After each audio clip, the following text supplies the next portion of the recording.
अविनाशी तु तद्विद्धि येन सर्वमिदं ततं विनाशं वयसस्यास्य न कश्चित् करुतर्मतिः। अर्थात श्री कृष्ण यहाँ व्यक्ति और उसकी आत्मा के बीच संबंध बताते हुए कहते हैं कि हमारी आत्मा एक चेतना से भरी हुई है और वो हमारे शरीर यानी ठोस पदार्थ में जाकर पूरे शरीर में एक चेतना पैदा करती है। और अंग्रेजी में कहें तो हमारी बॉडी में एक सोल है जो पूरी बॉडी में एक हलचल पैदा करती है।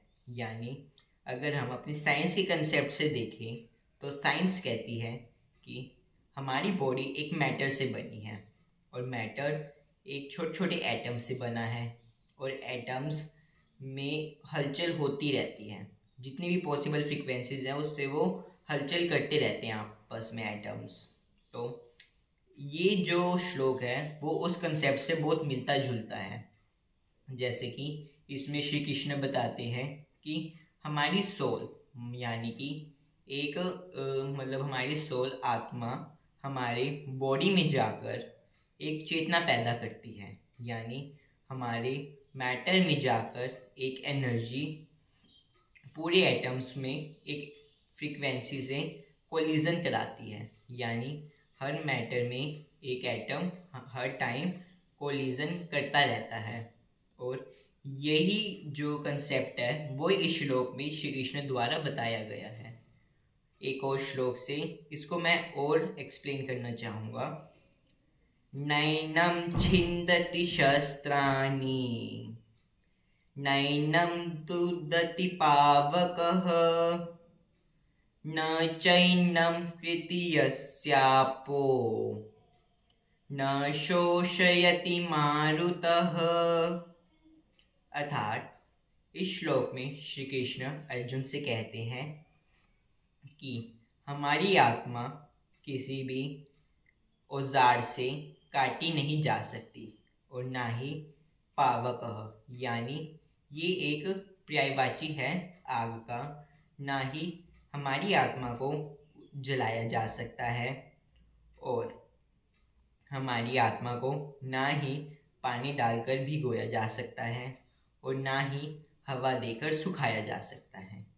यानी अगर हम कहें तो सोल यानी हमारी एनर्जी कभी भी डिस्ट्रॉय नहीं हो सकती, क्योंकि ना ही वो सूख सकती है, ना ही वो जल सकती है और ना ही वो कट सकती है। इसमें जैसे कि अब हम साइंस में पढ़ते हैं कि मैटर के जो एनर्जी है वो नेवर बी डिस्ट्रॉय, एनर्जी कभी भी डिस्ट्रॉय नहीं हो सकती। हाँ, पर वो ट्रांसफ़र हो सकती है एक एनर्जी से दूसरी फॉर्म में, मतलब फॉर्म टू फॉर्म वो ट्रांसफ़र हो सकती है पर कभी डिस्ट्रॉय नहीं हो सकती। तो इसी श्लोक के माध्यम से श्री कृष्ण भी यही कहते हैं कि हमारी आत्मा यानी सोल यानी एनर्जी कभी भी कट नहीं सकती, यानी मतलब किसी भी तरीके से डिस्ट्रॉय नहीं हो सकती। तो मैं इन दोनों के श्लोक से यही कहना चाहूँगा। और हमारी साइंस इतने पुराने ज़माने से चलती आ रही है कि श्री कृष्ण से अगर हम आज के कंसेप्ट्स मिलाना चाहें श्लोक्स के द्वारा तो वो श्लोक और वो जो साइंस है वो आपस में आज भी मेल जोल खाती है। यानी कि जो साइंस की खोज हमने अभी की है वो सिर्फ अभी नहीं की गई है, वो हमारे पुराने कालों से ही चलती आ रही है, जिस पे हमें ध्यान देना चाहिए और अपने साइंस एक्सपेरिमेंट्स में उन चीज़ों जो पहले बताई गई हैं उसको यहाँ पर इम्प्लीमेंट करके और रिसर्च करनी चाहिए। तो मैं इन श्लोकों के द्वारा बस यही कहना चाहूँगा। धन्यवाद।